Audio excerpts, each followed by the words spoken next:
Well, welcome back, folks. And Catherine Bryans is here today. Thank you. Nice to see you today. You are the first vice president on the United board, and they had their monthly meeting yesterday. It ran about, I think, 3 hours and 6 minutes, give or take a few seconds. Well, I missed the 6 minutes. You missed you missed the 6 minutes, but that's pretty much what it is. And a lot of things were discussed yesterday, but something new, and we're going to get into that. For those of folks who may not have watched or who may not know what Skype is, you went ahead and had a Skype conversation with a representative from the National Cooperative Mr. Bank. Greer. Yes, we and did. It was quite interesting. And for those of you who do not know what Skype is, it is a either voice and or video service where somebody who has a camera at their end and a camera at your end. It can be done on your device here if you have a camera, through a computer, however you might do it. And so the gentleman Skyped in, and what was really interesting was that he really went over cooperatives, but as they pertain to a national level, but particularly because United is one of the largest, if not the largest, cooperative in the United States. A lot of things he talked about obviously affects United and pertains here. He went over financial things for cooperatives and restrictions and all kinds of things. But I found it quite interesting. You know, he had a lot to say. Well, I think the best part for the members is to realize, number one, we're not the only one in the country. We are the largest. Mostly it's the eastern third of the United States that's very familiar with the term cooperative living. It was important for our president to make sure the membership understood that what we do here is not an anomaly. We are very consistent with what happens nationally in terms of rules and regulations in order to qualify buyers. All the things that we do are done at all cooperatives, and so a lot of times little rocks are lobbed at us and saying, you know, you do this and you do that, and it's too restrictive and whatever, and rules and regulations, but we're not out of the norm. And I think the important was for people to know that this has been ongoing for a long time on the Eastern Seaboard, and it's not a new concept, but it is what he referred to as a very stable. It's not growing, it's not diminishing. What we have is staying. And he talked about the benefits of a cooperative. And I think that sometimes we forget what the benefit is as a corporation. We have the ability to respond to disaster faster. We have the ability to fund other things by, if we choose to do so, by taking a mortgage. There's things that we can do that a collection, like in Third for co-op or condominiums, cannot do. Right. And I think what's interesting is that you mentioned the cooperatives on the East Coast, and quite often I think what makes United unique is, one, its size, obviously, but secondly, they are single-story to 2- or 3-story buildings, where quite often cooperatives on the East Coast are more than likely large buildings. They might have been at one time apartments, and instead of, as they say, going condo, they went cooperative, simply because of the infrastructure of that building. It was a little bit more feasible for it, and quite often for the people on who maybe have lived in these areas for a long time, and they do turn into one of these type of units, it's a little bit more affordable for them to get into it than if they just went condo, where they literally have to get out and everything redone. But so that is what makes United, I think, very unique, because it started right away as a co-op. It was developed absolutely with that in mind. At some point, the developer made the decision to go to condominiums, and that was probably a sign of the times in the 70s as well. So, but it really gave everybody a broader look at what a cooperative is. Yes, and that it's a different type of ownership, not bad or better, but just a different type of ownership. As one director put it, it's like being a virtual owner in a way. Yeah, it really is. That your membership entitles you to a share, and it also gives you, unlike what they have in Third, is that the other things that you additionally cover, appliances and things like that. So it is unique, and if people want to, when it comes to things like appliances like that, they can certainly upgrade on their own, but there's a lot of different restrictions there. And sometimes they have to, if they sell their unit, to put back things the way they were. Rarely does that happen, but it could. It absolutely could. And sometimes we'll go ahead, and I know that in my case I got a larger refrigerator than what was in there, and I was entitled to do that when I purchased. But the cabinets had to be remodeled in order to handle it. Right. So we do those on some point. Sometimes if you make the decision to get your own, you maybe have to do that. And so that comes right into our alteration standards, which is another thing. Yes, and that is things you talked about yesterday. Correct. You got into a lot of different alteration standards, from air conditioning units to satellite dishes to patio block walls. I mean, there's a lot. Correct. There really is. It's a long list. And it goes on. Yeah, it will continue it does. to Patio evolve. covers, it's a I know. living, it's a living document for sure on anything in alteration. I think what we passed yesterday are things that we've been doing as a standard, as we've been, over the years, been approving these. So it became a standard so that it doesn't have to come before the board or the committee anymore. They come in and they can fill out their paperwork, and they can go ahead and do it as long as they adhere to what the standard is. And as you said, it was heat pumps, air conditioning, heat pumps, and satellite dishes. We are already allowing satellite dishes on flat roofs because they don't penetrate. Right. On the other hand, alteration standard subcommittee is now looking at how do we determine how dishes could be attached to slope roof. Right. So those are the kind of things. So we passed some things to lighten the load, but we're going to have some others coming forward. There will be standards on that, and on solar roof panels, a lot of things, because a lot of those are allowed on flat roofs because there's no penetration. Exactly. And you know, as you alluded to there, over the years, you might have time and time again the same type of requests for variance or alteration, whatever it may be, and it gets to the point where the committees look at this and go, you know what? This should become a standard. So many people want this. Over the years, we've granted it.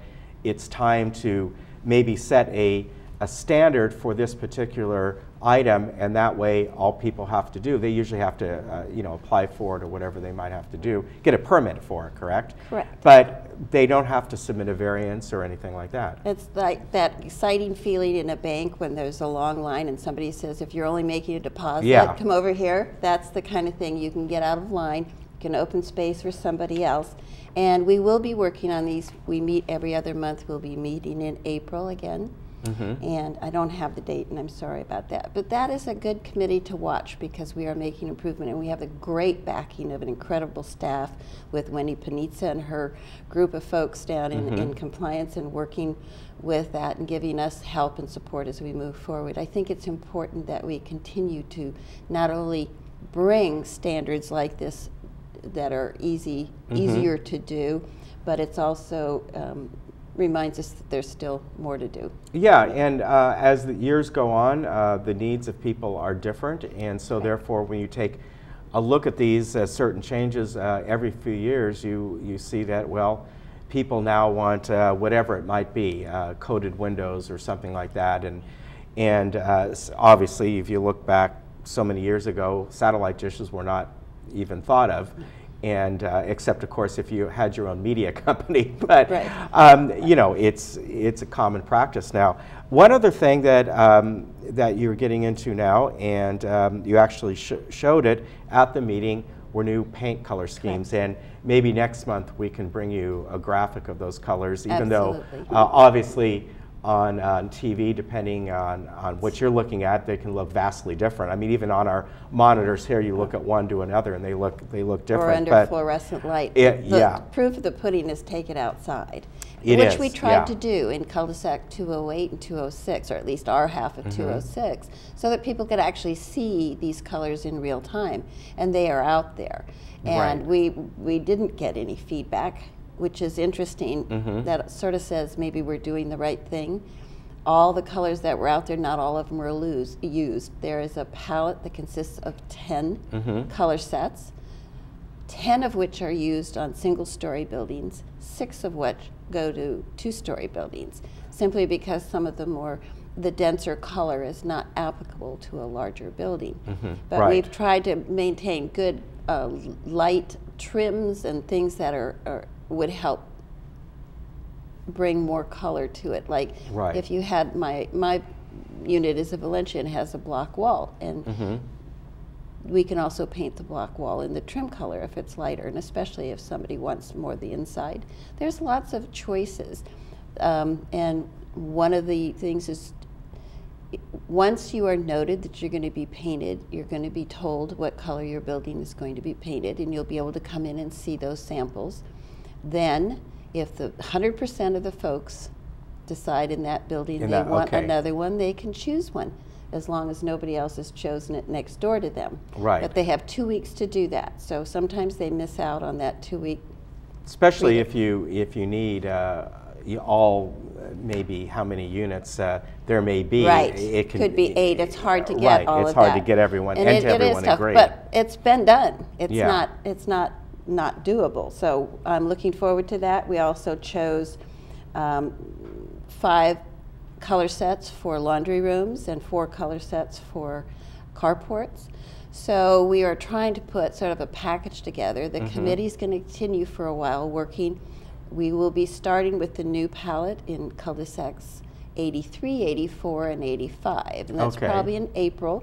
So we're making those decisions now. The committee is going out and doing a walkabout, and they will be looking at the buildings, what they have coming forward, and we'll work from that.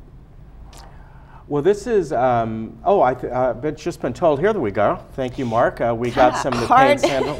And yeah, of course, as you see here. That's a hard look. Yeah, it is. But At least it shows what is coming up to be available. And yes, as I just said, depending on your monitor, how you're looking at the Right. fluorescent lighting, it's not going to look exactly how it is. But I think you can see through this the compatibility. Right, That there is right. an underlying color in all of these, so everything can be messed around. And we started with over 40 colors, so this was a thrill to Right. get down to this point. yeah, it really is. And This is the manner, paint, and trim, not necessarily the carports and laundry rooms. okay, and one of the things I think I really noticed, there's something within color that I learned years ago when I took graphic design called value. And when you stick to that value, which means within light and darkness, tint, different colors can easily match with other ones. Correct. You don't see a jarring thing like pastels. Any pastel is all at the same value level or whatever it may be. I'm not saying these are pastels. No, but I know that. That's exactly what this is. They're harmonious. And you can see the larger one on there, and each of the smaller squares on that, we didn't have enough big color to go around yesterday, but each one of those has their trim on there. And we have some reds, we have some rose colors. We have some very, very lovely colors, and I think that if everybody gives it a chance, they're going to see. Yeah, and you said it Exactly. starts to roll out in April? I think in April is Okay. when they're going to cul-de-sac. Of course, that's weather dependent, but Of course. And when is, obviously, it takes quite a long time to get to every unit. Is there a certain time frame where you could say, by this date, a couple years from now, 3 years from now, all these, or you can't say that yet? sure, I could say that. Yeah. But, Is there an estimate? We have an 8-year paint cycle. Okay. So considering that we started in 208, but not all those colors are going to be used, I Right. would say that it's 8 years from April. Okay. My All right, guess. so there you have it. But it's a great color scheme, and where can people take a look at this now? Is it still in that cul-de-sac, the samples? There's no samples, there's buildings in those Okay, cul-de-sacs that are are done. painted, and some Okay. are painted with this palette color. Okay. But out of all of those colors that were used up there, these were the 10 sets that were chosen. Okay, very good. Committee, 10 months. Sounds like sounds like a long time, but it was a lot of work. Well, it is. I mean, if any of you, I'm sure, when you lived in a freestanding home somewhere and you wanted to paint your home, takes a long time. I know it took us a long time. We even looked at on your all the own, different yeah. things, and the committee sometimes met twice a month Yeah. in order to get this far. So we felt really good about it. Very all right. positive. Coming up next week, a week from Right. today, as a matter of fact, you are having a special meeting. It's going to be coming up March 20th, and at 1:30, and It will be televised. It will by be Channel 6. televised, and this is something that you had to go to. This, of course, goes along with the lease restrictions, but Correct. once we get to March 20th, it had now passed. 30 days The had 30 passed. days, as we know. February was a short month, so that's So why we're just the moving meeting it yesterday. forward. Yeah, and you're taking it sort of out of the regular meeting realm, like, in other words, not waiting till all the way April. It was requested by 3 board members to Yeah. do it sooner, so we are having that special meeting. It did pass yesterday, and I think it's one of those little ships that's sailing, so we might as well at least set a good course for it. Right, and obviously people can go down there, and you'll invite comments. Oh, yes. Okay. Oh, yes. Definitely. And I don't think we could hold anybody back. No, and obviously this will be a really a one-note meeting, meaning the note being the 6-month lease. As far as I know. Okay. All right, so if you want to attend that again, that is next Wednesday in the boardroom, and it's at 1:30. We'll give you more information about that. What we have up there is, of course, the replay of the yesterday's meeting, and again, it ran about 3 hours and 6 minutes, so it will be shown tomorrow at 1:30, and then again next week on Wednesday, March 21st, that should be, I'm trying to look if I can see that. Actually, that should be March 20th. Excuse me, that's my error. I put it 7 days away. It's actually March 20th at 6 p.m. So, by the way, that may change a little bit of the time depending you're right, on the 20th. Yeah, it's on the 20th. I put the wrong date on there. Because of your meeting that will go on in that afternoon, depending how long it goes, we always show the news at 5 o'clock, and of course your replay of the meeting at 6. So for some reason that meeting goes really long, things might change a little bit. Well, I guess that depends on everybody who's there and the president. Thank you. Yeah, we got that. Thank you for changing that date there. All right, well, Catherine, busy. Alterations, painting, a special meeting, all kinds of and stuff. that's just part of the package. Yes. That's right.